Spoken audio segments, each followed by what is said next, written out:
Hello प्यारे दोस्तों, आप सभी का तहे दिल से स्वागत है आज की मोटिवेशनल कहानी और मेरे चैनल टॉप आइडियल स्टोरी में। आज की कहानी इंसान की अच्छाई के ऊपर आधारित है कि जब हम इस दुनिया में अच्छे काम करते हैं तो उसका सिला भी हमें अच्छा ही मिलता है। ये कहानी एक सेब के पेड़ की है। एक बहुत ही हरा भरा जंगल था। उस जंगल में एक सेब का बहुत ही सुंदर और बड़ा सा पेड़ था।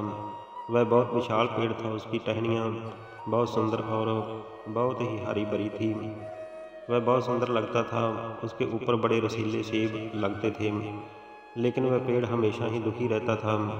उसके दुख का कारण ये था कि उस जंगल में खतरनाक जंगली जानवर थे, जैसे शेर, चीते, भेड़िए आदि। वह क्या करते थे कि जंगल के जीवों को मारकर उस पेड़ के नीचे लाकर उन्हें खाते थे, और सेब का पेड़ ये सब अपनी आँखों से देखता था और उन जीवों की कोई मदद नहीं कर पाता था। इसलिए वह सदा दुखी रहता था। वह चाहता था कि मेरा जीवन समाप्त हो जाए।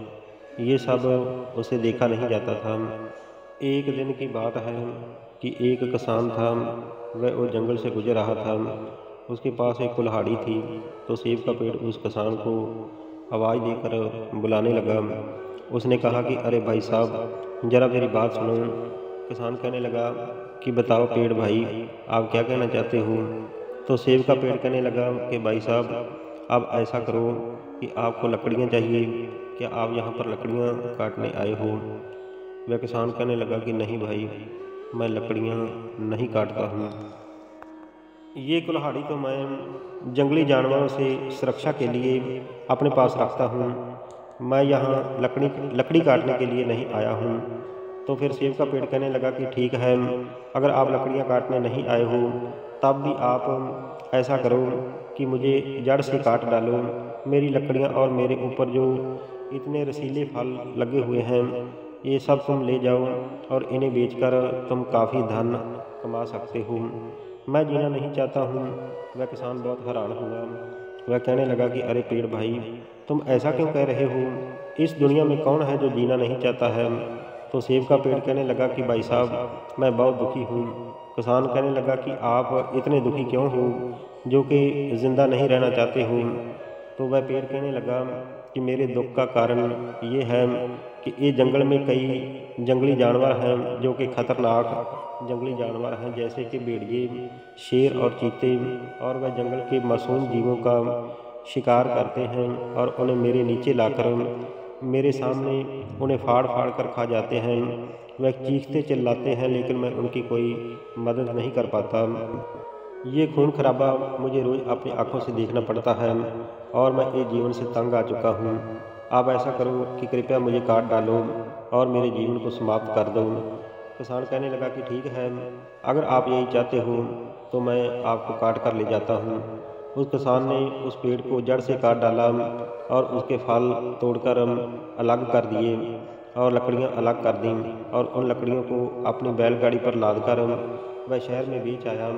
और वह सारे फल और लकड़ियाँ बेचकर उसे काफ़ी धन मिला, और वह धन को लेकर अपने घर में आया तो सारी बात अपनी घरवाली और बच्चों को बताई।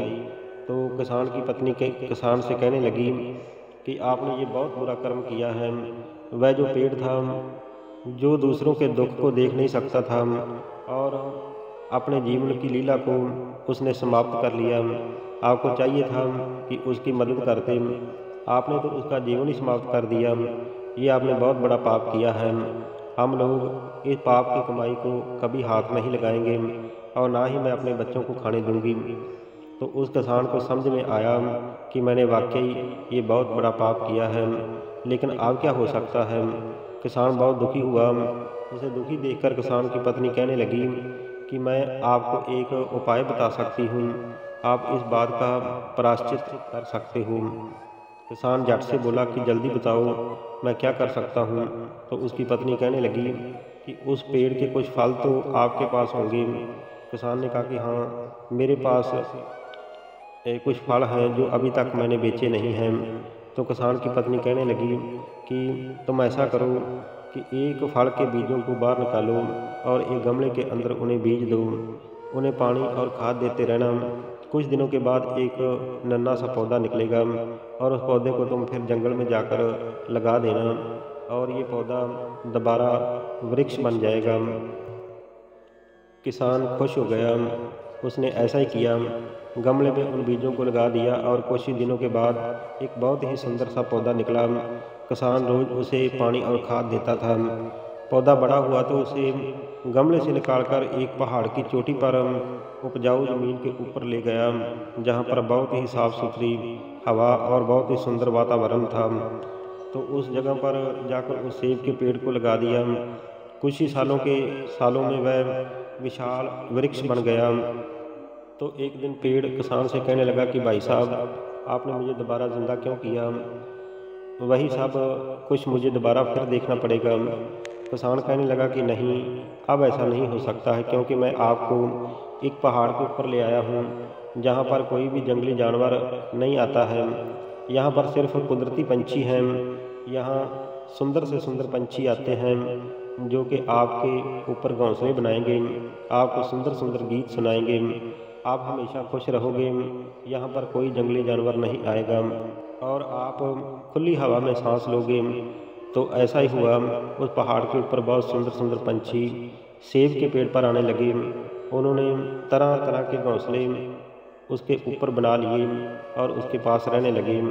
सेब का पेड़ बहुत खुश हुआ और पेड़ ने उसका धन्यवाद करते हुए कहा कि भाई साहब, आपने मुझे दोबारा जीवन दिया है, मुझे एक सुरक्षित जगह पर लाकर लगाया है, इसलिए यहाँ पर मुझे किसी भी जंगली जीव की हत्या नहीं देखनी पड़ेगी। आपका बहुत बहुत धन्यवाद। किसान कहने लगा कि नहीं भाई साहब, ये तो मेरा फ़र्ज था। हमेशा अच्छे काम करने चाहिए, अच्छा सोचना चाहिए, क्योंकि अच्छी सोच और अच्छे काम का ही अच्छा सिला मिलता है।